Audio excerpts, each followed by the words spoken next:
ಈ ಕೊರೆಯುವ ಚಳಿಯಲ್ಲಿಯೂ ಮಧ್ಯರಾತ್ರಿಯಲ್ಲಿ ತನ್ನ ಬೆಳೆಗಳಿಗೆ ನೀರುಣಿಸುವ ರೈತ ನಮ್ಮ ದೇಶದ ನಿಜವಾದ ಸ್ಫೂರ್ತಿ.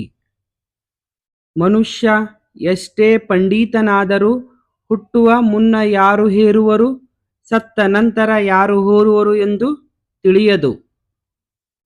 ಜೀವಂತ ಇದ್ದಾಗಲೇ ಸಂಬಂಧಗಳಿಗೆ ಬೆಲೆ ಕೊಡಬೇಕು. ಏಕೆಂದರೆ ತಾಜ್ ಮಹಲ್ ಅನ್ನು ಇಡೀ ಜಗತ್ತೇ ನೋಡಿದೆ, ಆದರೆ ಮಮತಾಜ್ ನೋಡಲಿಲ್ಲ. ಸಮಸ್ಯೆಗಳಿಂದ ಬದುಕುವುದು ಜೀವನವಲ್ಲ, ಸಮಸ್ಯೆಗಳೊಂದಿಗೆ ಬೆಳೆಯುವುದು ನಿಜವಾದ ಜೀವನ. ಸಮಯ, ಸ್ನೇಹ, ಆರೋಗ್ಯ, ಸಂಬಂಧ ಇವುಗಳಿಗೆ ಬೆಲೆ ಕಟ್ಟಲಾಗುವುದಿಲ್ಲ. ಕಳೆದುಕೊಂಡಾಗಲಷ್ಟೇ ಅವುಗಳ ಬೆಲೆ ಗೊತ್ತಾಗುವುದು. ಸತ್ಯ, ನಿಸ್ವಾರ್ಥತೆ ಮತ್ತು ಆಂತರಿಕ ಪರಿಶುದ್ಧತೆ ಯಾರಲ್ಲಿ ಈ ಮೂರು ಶ್ರೇಷ್ಠ ಗುಣಗಳಿರುತ್ತವೆಯೋ ಅಂಥವರನ್ನು ಈ ಬ್ರಹ್ಮಾಂಡದ ಯಾವ ಶಕ್ತಿಯೂ ಅಲ್ಲಾಡಿಸುವುದಿಲ್ಲ. ರೊಟ್ಟಿ ಎರಡೂ ಬದಿಯಲ್ಲಿ ಬೇಯಿಸಿದಾಗ ಮಾತ್ರ ರುಚಿಯಾಗಿರುತ್ತದೆ. ಅದೇ ರೀತಿ ಸಂಬಂಧಗಳು ಎರಡೂ ಬದಿಯಲ್ಲಿ ನಿಭಾಯಿಸಿದಾಗ ಮಾತ್ರ ಚೆನ್ನಾಗಿರುತ್ತದೆ. ಪ್ರತಿಫಲ ಅಪೇಕ್ಷಿಸದೆ ಮಾಡಿದ ಸಹಾಯ ಸುಮ್ಮನೆ ವ್ಯರ್ಥವಾಗುವುದಿಲ್ಲ, ಬದಲಿಗೆ ಭವಿಷ್ಯದಲ್ಲಿ ನಿರೀಕ್ಷೆಗೂ ಮೀರಿದ ಫಲ ಕೊಡುತ್ತದೆ. 1000 ಸ್ನೇಹವನ್ನು ಮಾಡಿಕೊಳ್ಳುವುದು ಸಹಜವಲ್ಲ, ನಂಬಿಕೆ ಇಟ್ಟು ಮಾಡಿದ ಒಂದು ಸ್ನೇಹವನ್ನು ಸಾಯುವವರೆಗೂ ಕಾಪಾಡಿಕೊಳ್ಳುವುದೇ ನಿಜವಾದ ಸ್ನೇಹ. ನಿಮ್ಮ ಕೆಟ್ಟ ಪರಿಸ್ಥಿತಿಯಿಂದ ನೀವು ಆಯಾಸಗೊಂಡಿದ್ದರೂ ಭರವಸೆ ಕಳೆದುಕೊಳ್ಳಬೇಡಿ, ಏಕೆಂದರೆ ಅದು ಶಾಶ್ವತವಲ್ಲ. ತುಳಿದು ಬದುಕುವುದಕ್ಕಿಂತ ತಿಳಿದು ಬದುಕುವುದು ಶ್ರೇಷ್ಠ. ನೀರಿಲ್ಲದ ನದಿ, ಅತಿಥಿ ಇಲ್ಲದ ವೃಕ್ಷ ಹೇಗೆ ವ್ಯರ್ಥವೋ ಹಾಗೆ ಗುರಿ ಮತ್ತು ಗುರಿ ಇಲ್ಲದ ಬದುಕು ಕೂಡ ವ್ಯರ್ಥ. ಮೋಸದ ಅರಿವಾದಾಗ ಮೂರ್ಖನಾದೆ ಎಂದು ಬೇಜಾರಾಗಬೇಡಿ, ಸತ್ಯದ ಅರಿವಾಯಿತೆಂದು ಖುಷಿಪಡಿ. ಜೀವನದಲ್ಲಿ ಬೆಳೆಯಬೇಕಾದರೆ ಹಣವನ್ನು ಮಿತವಾಗಿ ಬಳಸಬೇಕು, ಸಮಾಜದಲ್ಲಿ ಬೆಳೆಯಬೇಕಾದರೆ ಪದಗಳನ್ನು ಮಿತವಾಗಿ ಬಳಸಬೇಕು. ಸಂತೋಷವಾಗಿರಲು 3 ಸೂತ್ರಗಳು: ಆಗಿ ಹೋದದನ್ನು ಬಿಟ್ಟು ಬಿಡು, ಉಳಿದಿರುವುದಕ್ಕೆ ಕೃತಜ್ಞರಾಗಿರಿ, ಮುಂದೆ ಆಗುವುದನ್ನು ಎದುರು ನೋಡಿರಿ. ಆಗುವುದೆಲ್ಲವೂ ಒಳ್ಳೆಯದೇ ಆಗಲಿದೆ ಎಂಬ ಸಕಾರಾತ್ಮಕ ಭಾವನೆ ಇದ್ದರೆ ಕೆಟ್ಟ ಪರಿಸ್ಥಿತಿಯೂ ಸಹ ಪರಿವರ್ತನೆಗೊಳ್ಳಬಹುದು. ಮಾಡುವ ಕೆಲಸ ಯಾವುದಾದರೇನು, ಅದು ನಿಮಗೆ ತುತ್ತು ಅನ್ನ, ಮಾನ ಮುಚ್ಚಲು ಬಟ್ಟೆ ಕೊಡುತ್ತಿದ್ದರೆ ಅದರ ಮೇಲೆ ಗೌರವವಿರಲಿ.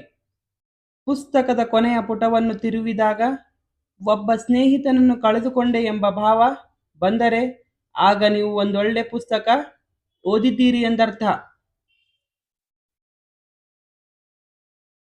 ಬದುಕು ಎನ್ನುವುದು ಸಾವು ಬದುಕಿನ ನಡುವಿನ ಸಣ್ಣ ವಿರಾಮ, ಅದರ ಸಂತೋಷವನ್ನು ಸಂಪೂರ್ಣ ಅನುಭವಿಸಬೇಕು. ಮನುಷ್ಯನಲ್ಲಿ ಪರಿಪೂರ್ಣತೆಯನ್ನು ಹಿಗ್ಗಿಸುವುದೇ ಶಿಕ್ಷಣ. ತುಳಿದು ಬದುಕುತ್ತೇನೆ ಎನ್ನುವರ ಮುಂದೆ ಬೆಳೆದು ನಿಲ್ಲುತ್ತೇನೆ ಎನ್ನುವ ಛಲ ಇರಬೇಕು.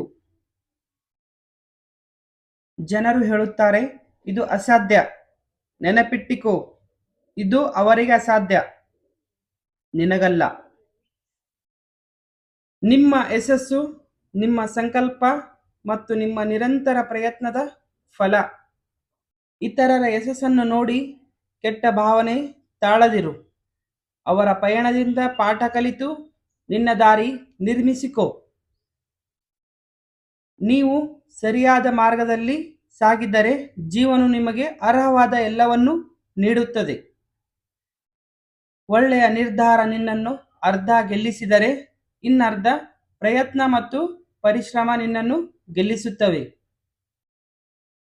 ಪ್ರತಿದಿನ ಹೊಸದಾಗಿದೆ, ಹಳೆಯದನ್ನು ಮರೆತು ಹೊಸದಾಗಿ ಕೆಲಸ ಪ್ರಾರಂಭಿಸಿ.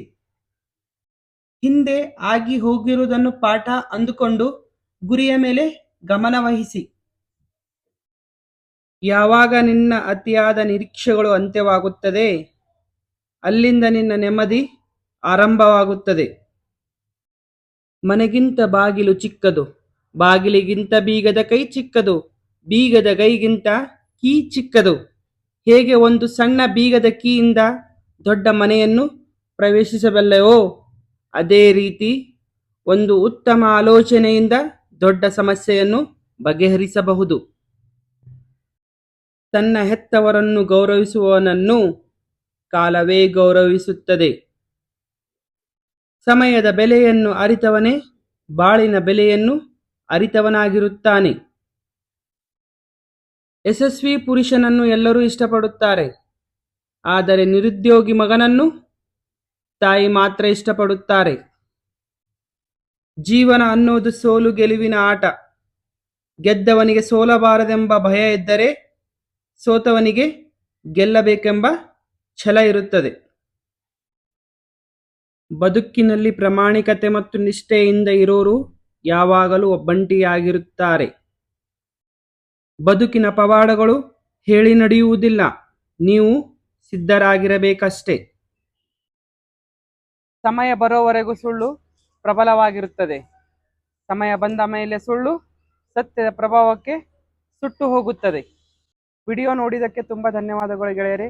ಈ ರೀತಿಯ ವಿಡಿಯೋಗಳನ್ನು ಮಾಡ್ತಾನೆ ಇರ್ತೀನಿ, ಈ ರೀತಿಯ ಸಂದೇಶಗಳನ್ನು ಕೊಡ್ತಾನೆ ಇರ್ತೀನಿ. ತಪ್ಪದೆ ನಮ್ಮ ಚಾನಲ್ನ ಸಬ್ಸ್ಕ್ರೈಬ್ ಮಾಡ್ಕೊಳ್ಳಿ. ಧನ್ಯವಾದಗಳು.